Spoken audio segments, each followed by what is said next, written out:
I thought today I would make the dolls some licorice whips or licorice Twizzlers or whatever brand you would like to buy. Here's the real thing, here's the doll size. I think they turned out pretty cool, and they're super easy to make, and I get to show you one of my favorite clay tools. So stay tuned and see how fun and easy these are to do.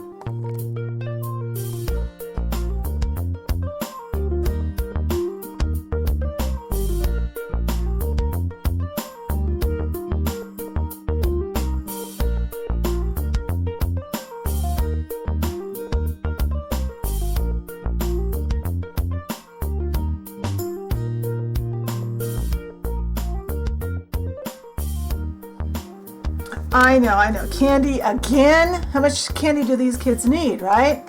I do promise the dolls will be getting some healthy food in the near future. I've got a couple of healthier food projects planned for you, but I was walking through the grocery store a few days ago, and they had this huge display of the Twizzlers licorice twist candies, and I thought, oh, those would be so cool to make for the dolls because they're super simple, and it's a good way to introduce you to one of my favorite clay tools. So we've got these here. As always, gotta have our real life object so that we can have it to compare. And we'll look at these next to them when we get done. So first, let's talk about our clay. We're gonna need a lot of translucent. And I'm using Sculpey for this. Now normally, if you've watched my videos, you know I'm not a huge fan of Sculpey. I use it when I need it. For this particular project, we want really soft clay.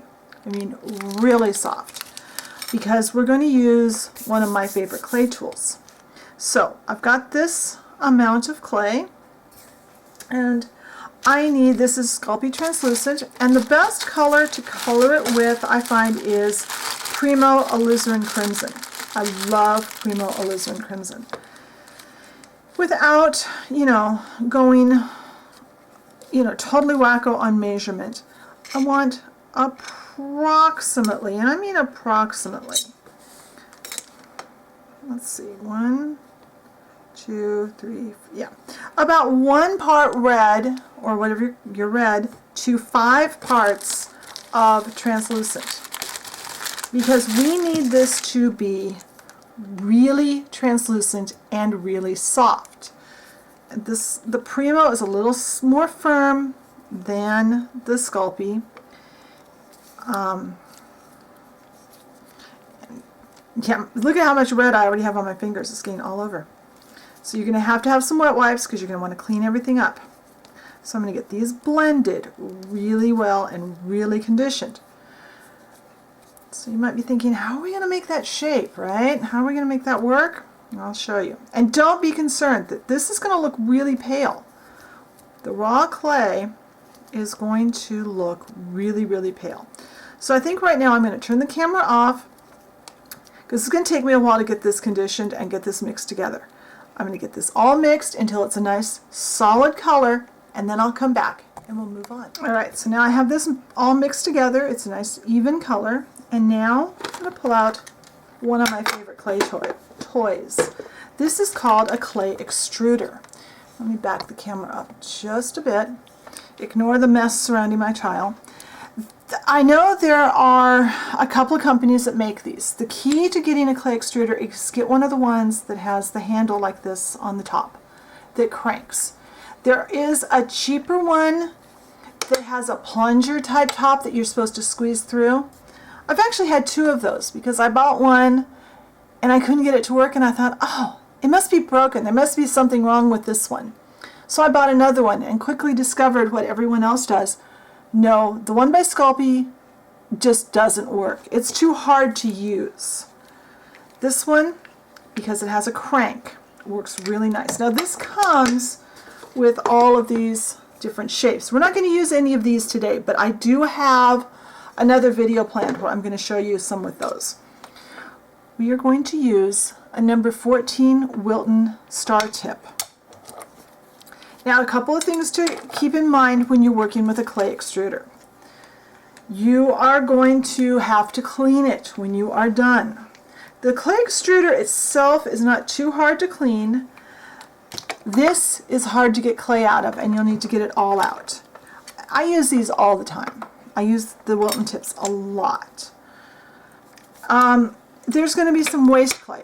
You're going to have clay left over because however much fills this tube is not going to get used today. It's just part of working with one of these.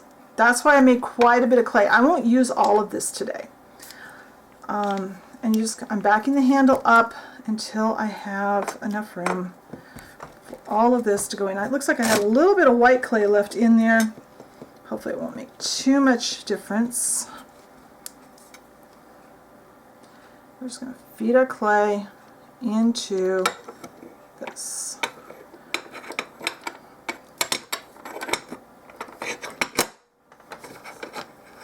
And I'm going to fill this up. Looks like I'll have some extra clay. Now you put the tip in the knot in the end. Back this up a little more. I have plenty of room.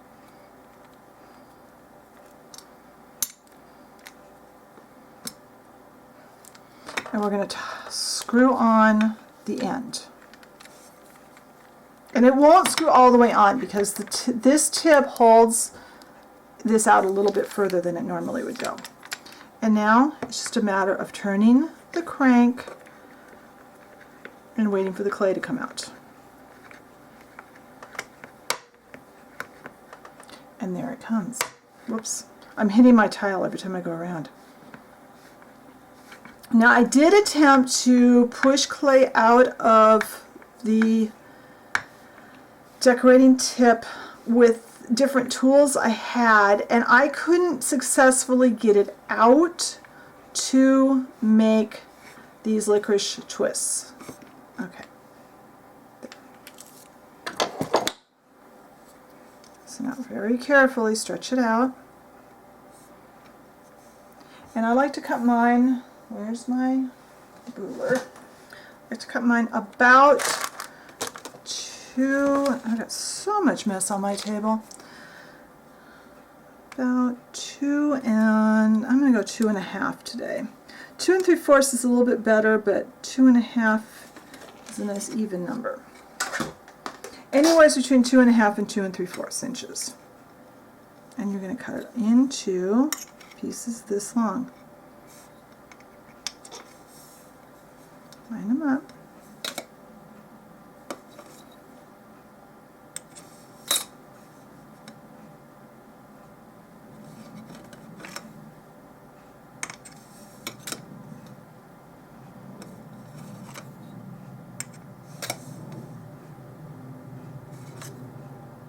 And I'll do the rest of it later.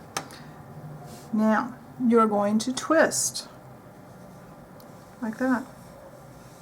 Try and keep your twist nice and even.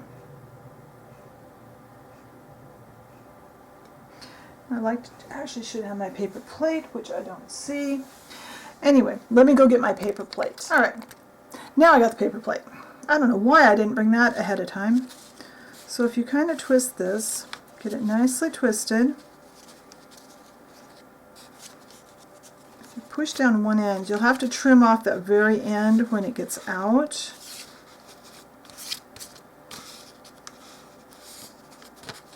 There, now it'll stay twisted. But just roll them and twist them up, and then bake them. Since I'm using so much translucent clay in here, I like to bake at 250 rather than the 275 that it calls for. And these are done in about 10 minutes at 250. They should be baked just perfectly. So let me finish up these red ones, and then I'll come back. I'll show you the mix for the black, and we'll move on.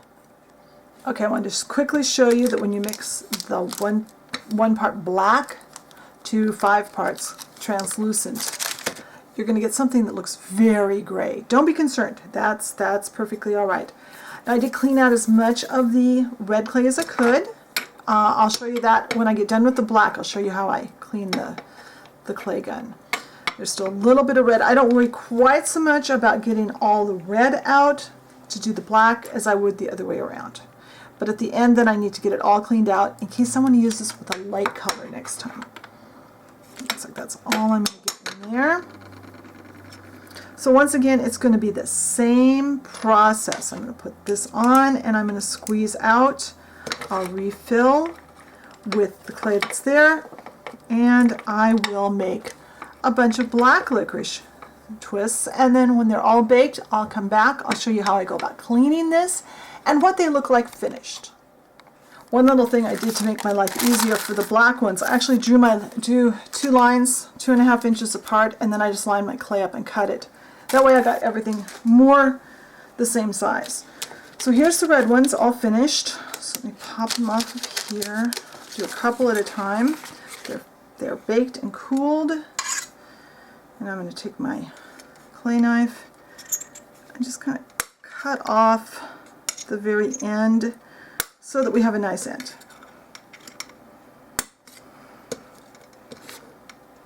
I won't do this to all of them on camera, but you get the idea.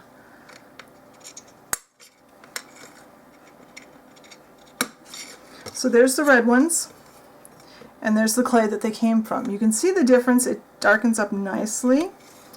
Here's the black ones. These are still warm from the oven, and there's the black clay. So you can see they really darken up a lot. So that's how easy these are to make. Now, I told you I would show you how to clean this, because we've got some clay in here. Now this is how much red clay I had left when I got all done. That's how much couldn't get through the tip. The black, let's pull it up and off. Now I like to use a bamboo skewer. This clay will probably just end up in my scrap clay bag, so I'm not too concerned about mixing the red into it at this point. I'm going to want to get all of this off before I put this away.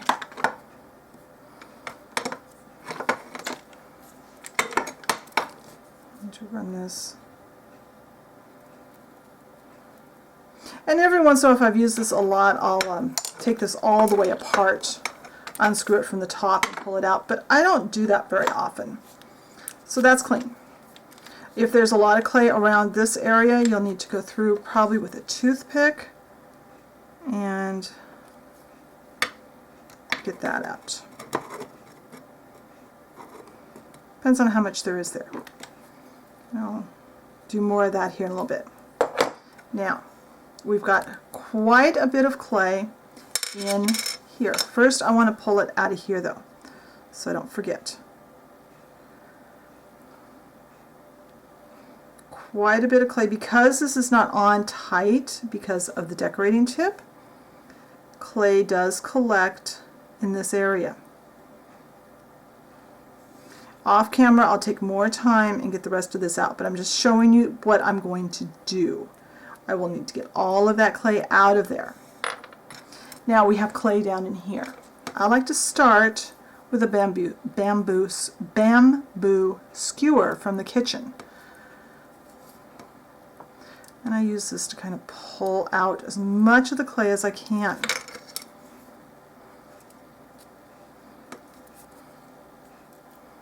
Be really careful down at the tip, because the skewer is just a little bit bigger than your opening. You can put the tip through, but don't put the whole thing through. At this point, I prefer to pull the clay out this way if I can. If I wasn't on camera, I'd be taking more time. So I get as much as I think I can with the skewer, then I go in with a wooden toothpick.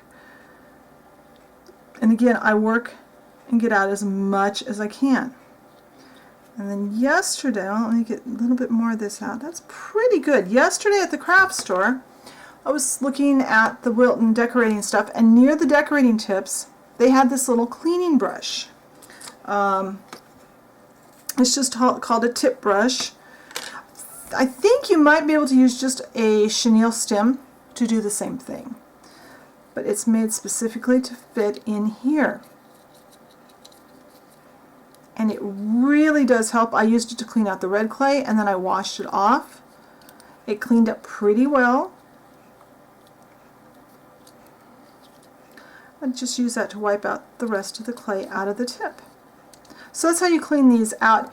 And on occasion, if I've got little bits of clay stuck in there, I'll stick this on the plate with whatever I have piped. Like if I would have cleaned it before I got done, I would have just stuck it on the plate with these and baked it. It doesn't hurt these metal tips to bake, and then you can just pop out any remaining little bits of clay, but I think it's clean for now. So that's how easy it is to make licorice sticks for your dolls. I hope you enjoyed this project. Be sure and check the blog post. I'll have a lot more details, including full information about this tool. I've had mine for several years, and I use it a lot. As long as you take care of them, they'll last a long time. I think when I got mine, they were retailing for around $20, and I used a coupon. I looked online last night, and they're closer to $30 now, a lot of places, but there were a few places selling them for $20. Just watch for either sales or coupons. They really are, I really do use this a lot. And for the jobs that I do use it for, it makes it worth my money to have bought it. So check the blog post. I'll tell you more about the tool there. I'll tell you more about the process here, and I'll have some photos of the candy. Check us out on Facebook, and come back next time and see what we make then. Bye.